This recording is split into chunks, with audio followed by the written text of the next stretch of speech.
Bonsoir, je m'appelle Princesse Odile Moulongo et je voudrais donner mon opinion concernant la situation qui est en train de se passer dans le Katanga là présentement. Parce que je suis une femme katangaise, je suis une fille du Katanga, c'est pour cela que je viens intervenir. Je viens intervenir parce que j'ai quelque chose à dire. Et il y a 3-4 jours, peut-être 5, nous avons vu les accrochements qu'il y a eu, les actes de violence et de vandalisme et d'agressivité physique même qui ont eu lieu dans la ville de Lubumbashi. Et cela était dû à la décision que les différentes décisions prises par notre autorité locale, c'est-à-dire Madame Lauriane Mwewa. Et je n'ai vraiment pas vu où était le problème avec ces décisions-là. Nous avons un afflux, une exode, un flot migratoire qui est inquiétant venant du Kasaï. Il n'y a pas de guerre au Kasaï, il n'y a pas de problème au Kasaï, il n'y a pas de trouble. Nous avons la guerre au Kivu, à l'est du pays, depuis 20 ans, nous le savons tous. Mais cette façon que nos frères voisins des provinces Kasaï ont à venir dans le Katanga, c'est une façon inquiétante, anormale et bizarre. Parce qu'il pleut au Kasaï, nous n'avons pas de désert, nous sommes bénis, Dieu nous a bénis. Nous n'avons pas de désert. Pourquoi est-ce qu'ils ne cultivent pas? Pourquoi est-ce qu'ils ne développent pas la terre kassaïenne? Je ne comprends pas. Avec toutes ces autorités, toutes ces personnes bien connues, bien établies, respectables, qui ont vraiment étudié, qui sont originaires du Kasaï, pourquoi ne pensent-elles pas, toutes ces personnes-là ne pensent-elles pas à développer leur terroir? Je ne comprends pas. Et alors, quand vous arrivez à Rome, vous faites comme les Romains. Nous connaissons tous cet adage.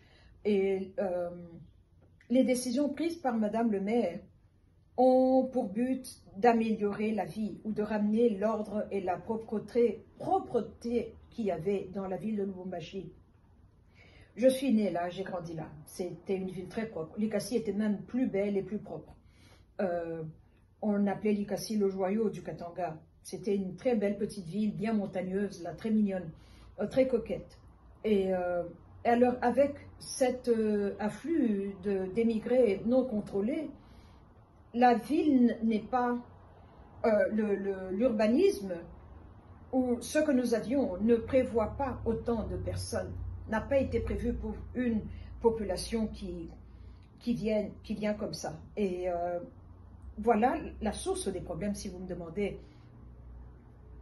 Qu'est-ce qu'il faut faire avec les provinces du Kasaï? Nous devons mettre nos têtes ensemble et cogiter et avoir une conclusion pacifique parce que nous voulons tous la paix. Nous voulons tous la paix et nous voulons voir le progrès et l'évolution de toutes les provinces congolaises. Et voilà le problème. Mais moi, je ne vois pas où est le mal. Et donc, je soutiens Madame Lauriane Mwewa. J'applaudis ces décisions parce qu'elles nous aident à protéger la ville de plusieurs manières. Nous pouvons parler sur le contexte en ce qui concerne les infections, parce que quand il y a la saleté, la promiscuité, une grande population comme ça, les maladies vont venir aussi. Nous devons garder cela en tête. Donc, je suis tout à fait d'accord avec la décision de Madame Lauriane, je la soutiens, je l'applaudis. En tant que femme katangaise, en tant qu'intellectuelle, j'ai étudié, donc je vois à court terme, à moyen terme et à long terme, les décisions qu'elle est en train de prendre, le bénéfice que la population louchoise va recevoir. Nous allons profiter de ces décisions-là et nous allons redorer le blason de Lubumbashi et rendre cette beauté parce que la ville a toujours été belle. Et voilà, donc moi je soutiens totalement Madame Mwewa et je l'applaudis et je suis fière d'elle, je suis fière d'être une femme katangaise. Je suis fière de Lauriane Mwewa. Merci beaucoup. Cette deuxième partie concerne les polémiques qui ont jailli après l'interview controversée de la princesse Dominique Inamizi Munongo, qui est ma grande sœur. J'ai regardé la vidéo, je n'ai pas vu où était le mal. Elle a dit la vérité. Elle a dit la vérité, tous les points, parce que j'ai vraiment analysé hein, avec recul, et j'ai vu tout ce qu'elle a dit, et elle ne ment pas. Elle ne ment pas. En fait, elle dit ce que beaucoup de Katangais pensent. Elle affirme ce que beaucoup de Katangais pensent, mais n'osent pas peut-être dire, mais elle l'a dit, et j'apprécie son honnêteté, j'apprécie sa franchise, parce que en ce qui me concerne personnellement, je pense comme elle. Je pense comme elle. Et donc, je ne vois vraiment pas où est le problème. Et je vous défie, à vous qui n'avez pas aimé, parce que j'ai vu sur Twitter, j'ai passé peut-être 2 heures à répondre, à aller comme un match de ping-pong, à ceux qui m'écrivaient, qui réagissaient à mes écrits. Certains étaient polis, intellectuels, et puis d'autres étaient totalement vulgaires, mais bon, je me suis dit, je comprends. C'est la culture. Nous, les Baswahili, nous sommes très polis. On traite nos mamans, nos sœurs, nos femmes avec beaucoup de respect. Et donc, je me suis dit, je n'ai pas affaire à des Baswahili, donc je comprends. C'est une autre culture. Et voilà. Tout ce que Madame Dominique a dit, elle dit la vérité. La place Moïse Tshombe est une place importante pour nous, Katangais, puisque Moïse Tshombe était notre premier président. Il n'est pas enterré dans le Katanga, comme vous le savez tous. Il a une place. Nous avons beaucoup d'affection pour lui, beaucoup d'estime, beaucoup de respect. Pour lui, Moïse Tshombe et pour toute l'équipe, dont mon père, Godfrey Munongo, était ministre de l'Intérieur. Donc, cela étant dit, la place Moïse Tshombe est une place importante pour moi. Ici, en Californie du Sud, où je suis, imaginez que j'aille sur le Hollywood Walk of Fame et prendre un chien, commencer à égorger, mais on va m'arrêter. On va m'arrêter, on va appeler la police. C'est un endroit qui est sacré pour eux. La place Moïse Tshombe a la même valeur à nos yeux. C'est comme si vous parlez à un Parisien et vous voulez aller égorger un chien devant l'Arc de Triomphe ou devant la Tour Eiffel. Nous ne pouvons qu'imaginer ce qui va arriver. 5 minutes, vous allez voir ce qui va arriver.